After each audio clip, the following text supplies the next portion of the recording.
नमस्कार, मेरा नाम प्रशांत है और आप जुड़ चुके हैं भारत एक सोच के साथ। दोस्तों, उत्तर प्रदेश में होने वाले 10 विधानसभा सीटों पर उपचुनाव को लेकर के तमाम सारी पॉलिटिकल पार्टीज का जो सियासी समीकरण है वो बन रहा है एक तरफ, दूसरी तरफ बिगड़ भी रहा है। आज मैं ये बात इसलिए कर रहा हूं क्योंकि 10 सीटों पर जिस तरीके से चुनाव की तारीखों में डिले किया जा रहा है या हो रहा है, उसके पीछे के कारणों को समझने की कोशिश करेंगे। इसके अलावा 10 सीटों पर क्या समीकरण है, किस तरीके से समाजवादी पार्टी अपने होल्ड को मजबूत रखते हुए भारतीय जनता पार्टी को पटखनी देने की तैयारी में है, आज उन सभी संभावित एंगल्स को तलाशने की कोशिश करेंगे। लेकिन उससे पहले आपको यह जानना बहुत जरूरी है कि वो 10 सीटें कौन सी हैं। उन 10 सीटों का समीकरण 2024 लोकसभा चुनाव के नतीजों के बाद किस तरीके से बदल जाने वाला है। 10 सीटों का नाम जान लीजिए। सबसे पहले मैनपुरी से शुरुआत करते हैं। मैनपुरी की करहल विधानसभा सीट। करहल से अखिलेश यादव स्वयं विधायक थे और यहां से अब अखिलेश यादव कन्नौज से सांसद बन चुके हैं और इसलिए यह सीट खाली हो गई। अयोध्या की बात करें, अयोध्या की मिल्कीपुर, यह पूरे देश में सबसे ज्यादा चर्चित रहने वाली सीट है और यह सीट इसलिए भी चर्चित रहने वाली है क्योंकि अयोध्या से समाजवादी पार्टी के अवधेश प्रसाद ने विधायकी से इस्तीफा दे करके फैजाबाद लोकसभा सीट से जो अयोध्या में आती है चुनाव लड़ा और ऐतिहासिक जीत दर्ज की। इस जीत के मायने बहुत बड़े हैं, इसलिए इस पर डिटेल में भी बात करेंगे। अंबेडकर नगर सीट की बात करें तो अंबेडकर नगर जिले की जो कटहरी विधानसभा सीट है, समाजवादी पार्टी के बड़े कद्दावर नेता, विधायक और अब सांसद बन चुके अंबेडकर नगर से लालजी वर्मा की एक ऐसी लीगेसी वाली सीट है जहां भारतीय जनता पार्टी के लिए हमेशा लड़ाई लड़ना लोहे के चने चबाने के बराबर रहा है। इसके बाद बात करेंगे मुरादाबाद की कुंदरकी सीट। ऐतिहासिक तौर पर समाजवादी पार्टी का सबसे मजबूत किला, सबसे स्ट्रॉन्ग होल्ड वाली सीट। इस सीट पर शफीकुर रहमान बर्क सांसद हुआ करते थे संभल लोकसभा सीट से, उस लोकसभा सीट से जिसके अंतर्गत कुंदरकी विधानसभा ये सीट आती है। लेकिन उनके निधन के बाद उनके पोते जियाउर रहमान बर्क विधायक बने थे, लेकिन अब संभल से वो विधायक हैं, माफ कीजिएगा, अब वो संभल लोकसभा सीट से सांसद हैं। यानी कि जियाउर रहमान बर्क कुंदरकी से विधायकी का इस्तीफा दे करके वो संभल से सांसद चुने गए। तो अब कुंदरकी सीट पर भी चुनाव होना है। सबसे ज्यादा मजबूत स्ट्रांग होल्ड इसलिए समाजवादी पार्टी का क्योंकि यहां पर समाजवादी पार्टी का जो समीकरण है मुस्लिम वाला, वो समीकरण, वो एंगल सबसे मजबूत है। इसके बाद बात करेंगे अलीगढ़ की खैर विधानसभा सीट की। ये इन 10 सीटों में से एक और ऐसी सीट है जो सुरक्षित सीट है, अलीगढ़ की खैर विधानसभा सीट। यहां के जो समीकरण हैं वो बहुत ज्यादा दिलचस्प होने वाले हैं। यहां से अनूप वाल्मीकि भारतीय जनता पार्टी के विधायक थे, अब वो हाथरस से सांसद बन चुके हैं, इसलिए यहां पर चुनाव होगा। गाजियाबाद की सदर विधानसभा सीट, अतुल गर्ग भारतीय जनता पार्टी से विधायक थे और अब वो गाजियाबाद से सांसद चुने जा चुके हैं, तो इसलिए यहां पर चुनाव होगा। साथियों, गाजियाबाद सीट इसलिए महत्वपूर्ण है, इसलिए अहम है क्योंकि अभी तक इस सीट पर भारतीय जनता पार्टी का जो पलड़ा रहा है वो सबसे ज्यादा भारी रहा है, लेकिन इस बार कुछ नया खेल करने की फिराक में है इंडिया अलायंस, वो भी मैं आपको बताऊंगा। मुजफ्फरनगर की मीरापुर सीट, जयंत चौधरी के लिए नाक का सवाल बनी हुई ये सीट। चंदन चौहान यहां से विधायक थे, चंदन चौहान अब बिजनौर से सांसद बन चुके हैं और इसलिए भी अब उनके लिए और भारतीय जनता पार्टी के लिए भी नाक का सवाल है। प्रयागराज की फूलपुर विधानसभा सीट, प्रवीण पटेल अब वो सांसद बन चुके हैं और इसलिए अब यहां पर उपचुनाव होगा। मिर्जापुर की मझवा सीट, यह सीट भारतीय जनता पार्टी के सहयोगी, एनडीए दल के सहयोगी निषाद पार्टी के विनोद कुमार बिंद यहां से विधायक थे, लेकिन अब वो भदोही से सांसद बन चुके हैं। इसलिए इस सीट पर भारतीय जनता पार्टी आपस में ही उलझी हुई है, उसके बारे में चर्चा भी करेंगे विस्तार से आगे, तो इसलिए यहां पर चुनाव होना है। कानपुर की सीसामऊ सीट, इसमें कुछ कहने सुनने की जरूरत नहीं है। 70% पॉपुलेशन वहां का जो वोटर है वो ये जानता है कि ये चुनाव कौन जीत रहा है और समाजवादी पार्टी के लिए ये सबसे बड़ा अच्छा माहौल होगा सीसामऊ सीट से बाकी उत्तर प्रदेश में एक नैरेटिव सेट करने के लिए। शुरू करते हैं करहल विधानसभा सीट से। करहल विधानसभा सीट समाजवादी पार्टी का गढ़ रही है। भारतीय जनता पार्टी अपने पूरी पॉलिटिकल हिस्ट्री में इस सीट से सिर्फ और सिर्फ एक बार चुनाव जीती, वो भी सोबरन सिंह यादव को अपने साथ मिला करके। लेकिन जब से सोबरन सिंह यादव समाजवादी पार्टी में आए, वहां से वो सपा से भी जीतते रहे, फिर उसके बाद अखिलेश यादव ने चुनाव लड़ा, अखिलेश यादव जीते। यहां पर समाजवादी पार्टी की सबसे फेवरेबल कंडीशन है, क्योंकि यहां पर यादव, शाक्य और बघेल मतदाता जो हैं वो समाजवादी पार्टी को सबसे ज्यादा मजबूत बना देते हैं। इसलिए यह सीट समाजवादी पार्टी के लिए सबसे मजबूत किला है।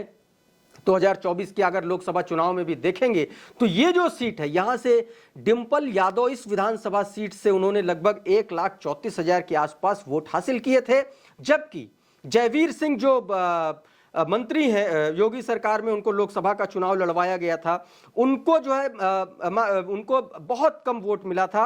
आप ये समझिए कि मात्र 76,000 वोट इस सीट से मिला था। 57,000 का मार्जिन था सिर्फ इस सीट पर, इस विधानसभा सीट पर लोकसभा चुनाव में।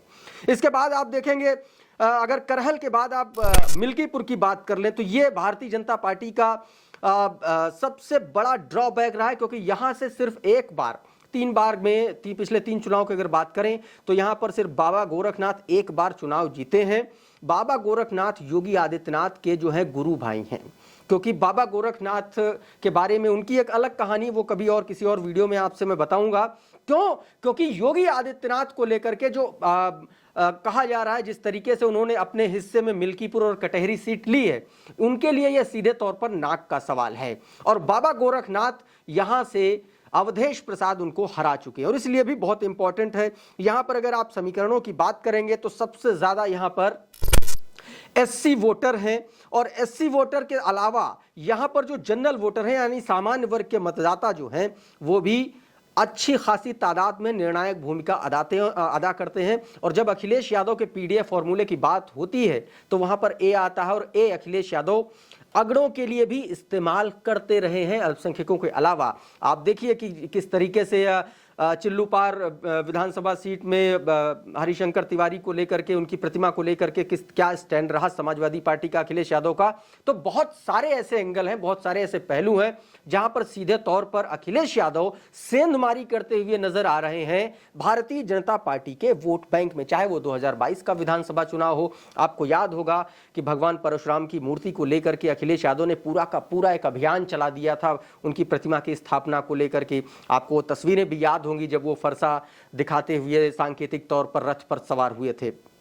तो एक वो सेंध लगाने की कोशिश है, और पहले से भी आप ट्रेडिशनली देखेंगे तो यहां पर अवधेश प्रसाद सबसे मजबूत चेहरा रहे हैं। अजीत प्रसाद जो अवधेश प्रसाद के बेटे हैं, उनको चुनाव में टिकट देने की बातचीत चल रही है। तो ये एक बड़ा स्ट्रांग होल्ड है समाजवादी पार्टी का। इसके बाद अगर आप आगे की सीट की बात करें तो अंबेडकर नगर की कटहरी सीट, समाजवादी पार्टी के कद्दावर नेता और किसी जमाने में बहुजन समाज पार्टी में मायावती के बेहद करीबी रहे लालजी वर्मा सबसे ज्यादा यहां पर इन्फ्लुएंशियल लीडर हैं। क्यों? क्योंकि वो कुर्मी समाज से आते हैं और वहां पर उनका दलित बिरादरी में बहुत जबरदस्त होल्ड है, और इसीलिए यहां से समाजवादी पार्टी बहुत ज्यादा मजबूत है। जाति समीकरण की अगर बात कर लें तो इस सीट पर मुसलमान और ब्राह्मण और कुर्मी मतदाता, इसके अलावा यादव और ठाकुर, निषाद, राजभर, ये इन जातियों के मतदाता सबसे ज्यादा हैं। लेकिन यहां जो सबसे बड़ा कॉम्बिनेशन बनता है वो कॉम्बिनेशन बनता है साथियों कुर्मी, ब्राह्मण, मुस्लिम का, और इसीलिए यहां पर लालजी वर्मा की बेटी का नाम चल रहा है, छाया वर्मा का नाम चल रहा है, और इसलिए समाजवादी पार्टी इस सीट पर बहुत अच्छा प्रभाव रखती है, और भारतीय जनता पार्टी के लिए यह सीट बहुत मुश्किल नजर आ रही है। इसके बाद अगर अगली सीट की बात कर लें साथियों तो संभल लोकसभा सीट आती, उस संभल लोकसभा सीट के अंतर्गत विधानसभा सीट आती है कुंदर की। हालांकि जिला ये मुरादाबाद है, यहां पर 60% से ज्यादा मुसलमान वोटर्स हैं, मुस्लिम डोमिनेंट सीट है, और समाजवादी पार्टी यहां पर 3 से 4 बार मेरे ख्याल से अभी तक ये चुनाव जीत चुकी है, और इसीलिए समाजवादी पार्टी का यहां सबसे बड़ा स्ट्रांग होल्ड है। भारतीय जनता पार्टी यहां पर बहुत कमजोर स्थिति में है। हालांकि इस बार यह कहा जा रहा है कि भारतीय जनता पार्टी किसी मुस्लिम चेहरे को चुनाव लड़ा सकती है, लेकिन दूसरी तरफ एक इसका पहलू यह भी है कि भारतीय जनता पार्टी के जो सहयोगी दल हैं वो आपस में लड़ पड़े हैं। अनुप्रिया पटेल ये कह रही हैं कि उनको यह सीट दी जानी चाहिए, और जयंत चौधरी कह रहे हैं कि कुंदरकी सीट पर हमारा कैंडिडेट होना चाहिए। आपस में भितरघात, आपस में सिरफुटौल भारतीय जनता पार्टी के भीतर है। दूसरी तरफ जातीय समीकरण से लेकर के तमाम सारे जो पॉलिटिकल इक्वेशंस इस सीट पर है वो समाजवादी पार्टी के लिए इस सीट को फेवरेबल बनाती हैं।